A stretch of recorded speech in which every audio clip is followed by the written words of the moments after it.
Hello friends and welcome to our YouTube channel concepts hunt. तो आज हम बात करने वाले क्लास 10th फिजिक्स के बारे में, जो कि आपका चैप्टर है लाइट, रिफ्लेक्शन एंड रिफ्रैक्शन। पिछली वीडियो में हम लोगों ने इमेज को फॉर्म करना सीखा था कि आखिर इमेज बनती कैसे है। उसके बाद क्या सीखा था कि वर्चुअल इमेज क्या होती है और रियल इमेज क्या होती है और वो किस तरीके से फॉर्म होती है, कैसे हमें दिखाई देती है। तो अभी तक हमारी इतनी बात हो चुकी थी। आज की इस वीडियो में हम लोग बात करने वाले कुछ मजेदार फैक्ट पढ़ेंगे। पहले तो लाइट के बारे में, जो कि एकदम मजा आएगा जिनको पढ़ के। उसके बाद क्या पढ़ेंगे, रिफ्लेक्शन फेनोमेना जो होती है वो कैसे होती है। उसके बाद क्या पढ़ेंगे, लॉ ऑफ रिफ्लेक्शन क्या होते हैं, आखिर क्या किस नियम से परावर्तित होता है, रिफ्लेक्शन होता है। तो सबसे पहले बात करते हैं मजेदार फैक्ट अबाउट लाइट। आखिर क्या मजेदार बात होती है। तो आपको यह पता होगा लाइट क्या है, एक तरीका का आपका एनर्जी का सोर्स है। किसका सोर्स है, एनर्जी सोर्स। और ये क्या मदद करता है हमें, किसी भी ऑब्जेक्ट को सी करने में, देखने में करता है। अब किस तरीके से होता है, जैसे आप बात करेंगे कोई भी ऑब्जेक्ट रखा हुआ है, सपोज करिए ये है, ये मुझे कैसे दिखना स्टार्ट हुआ, जो लाइट की रेस है इस पर आ रही है, यहाँ से रिफ्लेक्ट होकर हमारी आइस पर आ रही हैं, उसकी वजह से हमें ये ऑब्जेक्ट दिखना स्टार्ट होता है। आप देखिए कभी जब डार्क रूम में चले जाएंगे आप, जहाँ पे पूरा अंधेरा ही अंधेरा होगा, वहाँ पे क्या होगी, कोई भी लाइट सोर्स है नहीं, तो कोई भी लाइट रे आ नहीं रही है, ऑब्जेक्ट से रिफ्लेक्ट होकर आपके पास आएंगी कैसे। बात समझ में आ रही है आपको। तो यानी कि जैसे आप डे टाइम में जाएंगे बाहर तो आपको पूरा सब कुछ क्लियर दिखाई देता है। क्यों? क्योंकि जो सन से जो रेस आ रही है लाइट रे, वो ऑब्जेक्ट से रिफ्लेक्ट होकर हमारी आइस पर पड़ती है और हमें क्लियरली विजिबल हो जाती है कोई चीज। तो किसी भी चीज को देखने के लिए हमें लाइट रे बहुत जरूरी है। अगर लाइट वहां पे नहीं होगी प्रेजेंट तो हमें अंधेरा अंधेरा दिखाई देगा। अंधेरा एक्चुअली कुछ नहीं है, लाइट का ना होना क्या कहलाता है, अंधेरा। तो यानी कि लाइट का एक आपका एनर्जी सोर्स है, वो क्या मदद करता है हमें, ऑब्जेक्ट को देखने में। ठीक है। उसके बाद दूसरा फैक्ट क्या है इसका मजेदार, तो लाइट हमेशा जो होती है कैसे लाइन में चलती है, हमेशा स्ट्रेट लाइन में चलेगी। इसका क्या मतलब हुआ, लाइन हमेशा ऐसी चलती है, उसके बाद ऐसे कभी नहीं चलेगी।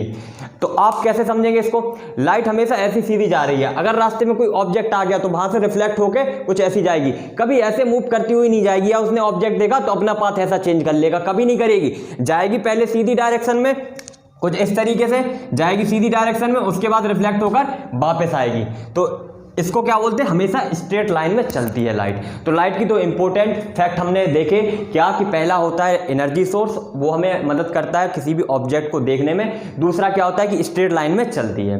अब बात आती है व्हाट इज रिफ्लेक्शन, आखिर रिफ्लेक्शन होता क्या है। तो देखिए आप जब इसको सीधा सीधा समझेंगे ना तो आपको उतनी क्लियरिटी नहीं आएगी, पर मैं यहाँ पर पूरी क्लियरिटी दूंगा आपको किस तरीके से। देखिए ये सपोज करिए एक सरफेस है, ठीक है, यहाँ पर मैं बॉल फेंकता हूँ एक यहाँ पे सामने, तो क्या होगा, वापस लौट के आएगी बॉल। बॉल ऐसा तो नहीं है इसको पार करती हुई चली जाएगी, नहीं होगी ना। तो ये क्या हो गया आपका, बाउंस बैक हो गई, यानी कि बॉल जिस सरफेस पे टकराई थी वहां से क्या हुई, वापस आ गई। इस मीडियम में हम लोगों ने भेजी थी, इस वाले बोर्ड का जो इस साइड वाला पोर्शन है, इस मीडियम में हम लोगों ने बॉल भेजी थी, उसी मीडियम में बॉल वापस बाउंस बैक हो गई। तो इसको क्या बोलते हैं हम लोग, रिफ्लेक्शन। अब आप बात करोगे, आप कहोगे सर सारी चीजें वापस आ जाती, नहीं आएंगी। बताते हैं आपको एग्जाम्पल। अगर आपने कोई बुलेट फायर की तो वो क्या हो जाएगी, पार हो जाएगी, इससे होगी अंदर चली जाएगी, तो उसको क्या बोलते हैं कि वो अलग मीडियम में चली गई। तो जब कोई भी चीज बाउंस बैक हो जाती है अपनी ही डायरेक्शन में, जिस डायरेक्शन में वो आई है, जिस मीडियम से वो आई है, उसको क्या बोलते हैं आप लोग, रिफ्लेक्शन। तो अब लाइट में क्या पढ़िएगा आप, किस चीज का रिफ्लेक्शन कराइएगा, कोई ऑब्जेक्ट थोड़ी ना होगा, यहाँ पे क्या होंगी, लाइट रे होंगी। तो the phenomena of bouncing back of light रे, क्या चीज बोली कि बाउंसिंग बैक ऑफ लाइट रे, लाइट रे का बाउंस बैक करना, वापस आना। ठीक है। तो the phenomenon of bouncing back of light rays when they incident on a surface to the same medium, जब वो किसी भी सरफेस पर टकराएंगी और सेम मीडियम में वापस लौट आएंगी। किस तरीके से, देखो जरा आप, यहाँ पर ये था, ये मीडियम 1 मान लिया हमने इस तरफ, ये कौन सा मीडियम मान लिया, मीडियम 2 मान लिया। तो लाइट रे यहाँ पर आई और यहाँ पर टकराने के बाद कैसी चली गई, वापस ऐसी चली गई।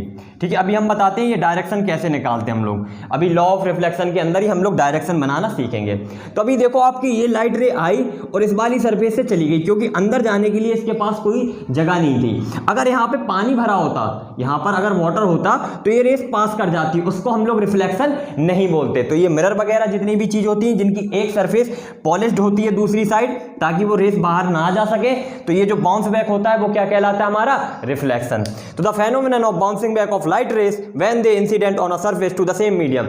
जब कोई लाइट रे किसी सरफेस पर टकराती है और सेम मीडियम में वापस हो जाती है तो उसको क्या बोलते हैं हम लोग? रिफ्लेक्शन बोलते हैं। अब बात करते हैं लॉ ऑफ रिफ्लेक्शन। आखिर जो रिफ्लेक्शन होता है वो किस लॉ पर बेस्ड होता है? तो देखिए, सबसे पहले हम लोग रिफ्लेक्शन दिखाते हैं कि किस तरीके से रिफ्लेक्शन हो रहा है। ये सपोज करिए कोई सरफेस है, यहाँ पर एक लाइट रे आती है और ये क्या हो गया? सरफेस का नॉर्मल बना दिया हमने 90 डिग्री पर। ये देखिए यहाँ से 90 डिग्री बनता हुआ दिख रहा होगा आपको, ठीक है। तो ये किस तरीके से हो जाएगा? ये आई लाइट रे, ये चली गई। तो जो आने वाली चीज होती है उसको हम लोग क्या बोलिएगा? Incident ray. क्या बोलते हैं इसको? नाम क्या देते हैं? Incident ray. और जो वापस चली गई इस सरफेस से टकराने के बाद, रिफ्लेक्ट होने के बाद, तो उसको सिंपल सा रिफ्लेक्टेड रे। तो जो ये जो हमने बनाया इसको क्या बोला हम लोगों ने? नॉर्मल। किस चीज का नॉर्मल है? ये सरफेस का नॉर्मल है। ये हो गया ना सरफेस का नॉर्मल, ठीक है। ये वाला एंगल कौन सा होगा? एंगल ऑफ इंसिडेंट,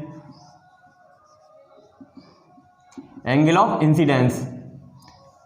ये क्या होगा? एंगल ऑफ रिफ्लेक्शन, ठीक है। इसको हम लोग दिखाते हैं आई से, क्योंकि आई इंसिडेंस। इसको दिखाते हैं आर से, एंगल आई एंगल आर। इसको क्या बोलते हैं? रिफ्लेक्शन। यानी कि जो इंसिडेंट हो रही है वो नॉर्मल के साथ जो एंगल बनाएगी उसको क्या बोलेंगे हम लोग? Angle I, angle of incidence. जो रे रिफ्लेक्ट हो गई वो नॉर्मल के साथ कितना एंगल बनाती है? Angle R. तो आपको यह ध्यान रखना है, हमेशा जो एंगल मेजर किया जाता है वो कहां से किया जाता है? हमेशा यहां से। तो पहला रूल क्या होता है कि angle of incidence equal to angle of reflection. यानी कि जो रे आ रही है वो नॉर्मल से जितना कोण बना रही है, एंगल बना रही है, उसके बाद जब रिफ्लेक्ट हो जाएगी तो वो जो नॉर्मल से जो एंगल होगा वो आपस में क्या होंगे? सेम होंगे। यानी कि angle I equal to angle R. क्या ये हमेशा होगा? Yes, this will be always true. ये बात आप लोग ध्यान रखेंगे, हमेशा ये होगा, ठीक है। तो यहां पर क्या देखा हम लोगों ने कि किस तरीके से, अब आपको कभी कभार दे देगा ये वाला एंगल, ठीक है। एग्जामिनर क्वेश्चन देगा आपको कि ये वाला एंगल दे देगा और पूछेगा कि रिफ्लेक्शन का बताओ, तो आप कैसे निकालोगे? 90 में से इस वाले को घटाओगे तो ये निकल आएगा। उसके बाद ये जो एंगल होगा वो इक्वल टू किसके होगा? एंगल ऑफ रिफ्लेक्शन के। तो आप इस तरीके से निकाल सकते हो। तो जहां भी चेंज करेगा आपको ये डायग्राम याद रखना है, उसके बाद आपका सब कुछ अपने आप हो जाएगा। अब सेकेंड लॉ क्या है? The incident ray, the normal and the reflected ray. तो इंसिडेंट रे ये हो गई हमारी, तो नॉर्मल ये हो गया, रिफ्लेक्टेड ये हो गई। क्या बोला? Reflected ray lie on the same plane at the point of incident. ये आपका है point of incident. Point of incidence का मतलब जिस पॉइंट पर ये रे टकरा रही है लाइट रे, वो क्या हो गया हमारा? Point of incident. तो पॉइंट ऑफ इंसिडेंट पर ये इंसिडेंट रे, नॉर्मल और रिफ्लेक्टेड रे, ये तीनों क्या होते हैं?